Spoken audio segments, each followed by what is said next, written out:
All right, guys, good morning. It is Monday morning. For Accelerated, this is going to be Tuesday morning. So, what we're going to do today, what you're going to do today is you're going to review the turning points of the Second World War. Okay, you guys know from our discussions and also from your work the last couple of days in our class that up until 1941, the Axis powers, Japan, Germany, and Italy, were largely the victors of most of the battles that were fought. Okay. Um, the only exception really being the Battle of Britain, which you guys just got done talking about. Okay, so today what we're going to do is you guys are going to be going through a series of Allied victories by the British, the Americans, and also the Soviet Union that constitute a turning point in different phases of the war. Okay, we're going to see a turning point in the Pacific theater, which happens not very long after the Japanese attack on Pearl Harbor in May of 1942. So that really only is about 6 months later. Okay, in the European theater, we're going to see a big turning point at Stalingrad in 1942, and then finally in the African theater, the North African theater, we have a major British victory over the Germans in 1942 as well. Okay, so we have some major turning points where the Allied powers are finally going to be on the offensive or on the attack, and the Axis powers are going to be on the defensive, backpedaling and trying to stop the Allied onslaught. Okay, you guys know from our discussions, the Allies had immense advantages in manpower, material, and equipment.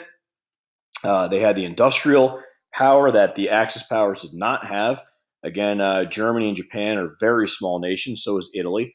So even though they had conquered large swaths of territory, the reality remained that industrially they just didn't have the capacity or the ability to produce at the same level as the combined forces of the British, the Soviets, and the United States. Okay, so when you take a look at that, you know that really World War II in a lot of ways is a foregone conclusion. The Axis powers really in a lot of ways were destined to lose that war. Okay, the questions just kind of walk you through a little bit of things that are going to kind of give you some information about the background behind these great victories for the Allies.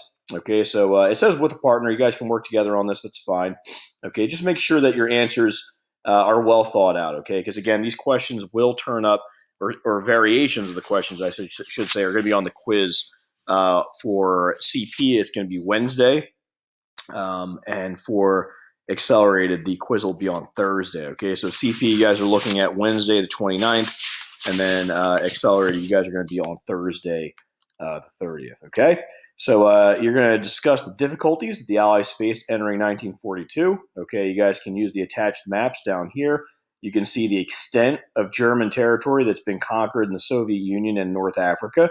Okay, you got the big Nazi swastika kind of showing what areas Germany controlled. You guys can blow this map up too if you need to. Down here, you have the extent of Japanese territory that had been taken over by 1942. Okay, and you guys can see they actually, as far as square mileage, they consumed a much larger territory than even the Germans did in Europe. Okay, and one of the things they don't show you on this map is the extent of China that the Japanese had controlled. A lot of northeastern China, Manchuria, and the the eastern coastline of China was also controlled by the Japanese military. Okay, you guys can see the difference in the two wars. Okay, the war in Europe is mainly a land war and an air war. Okay, the British are starting to pretty early on by 1941. They've built up a massive bomber fleet, and they're launching devastating long range bombing missions into the interior of Nazi controlled Europe. Okay, by 1943, they're launching 1,000 bomber raids every other night. The British are bombing at night. Once the Americans get involved by mid to late 1942, the Americans are starting to bomb German targets during the day. What we call a precision bombing campaign. We'll talk a little bit about that a little bit later. Okay. Down here, it's going to be primarily a naval battle. You guys can see the Japanese have taken over immense amounts of territory navally. Okay, this is the areas that they control the ocean, but they've also taken over a lot of the islands. Okay, that surround Japan. All right, and this is going to be basically like a defensive network around Japan itself. Okay, so it's going to be up to the Americans and their allies, mainly the British and Australians, to try to take those islands back, to try to move closer to Japan, and eventually to try to invade Japan itself to get them to quit the war, okay, or to surrender.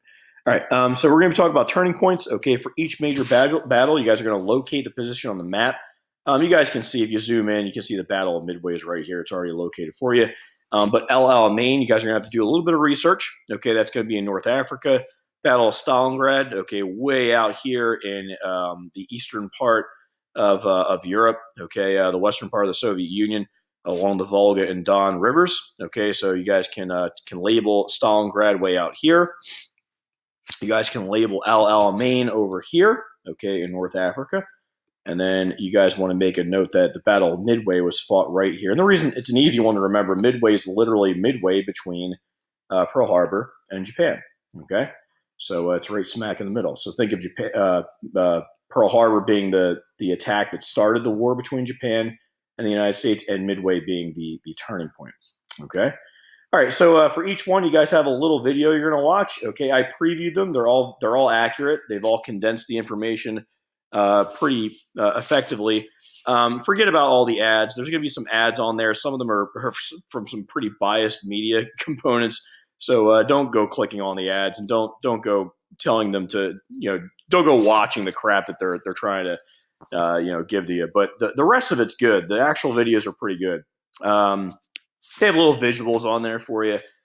They really kind of take these three battles and they condense them into really about 5-minute little, informative sessions. Okay, so you guys want to write down, after you've watched each one, why these battles were turning points. What about them was a major defeat for the Axis powers? Okay, write down basic details. Did the Axis powers lose material? Did they lose men?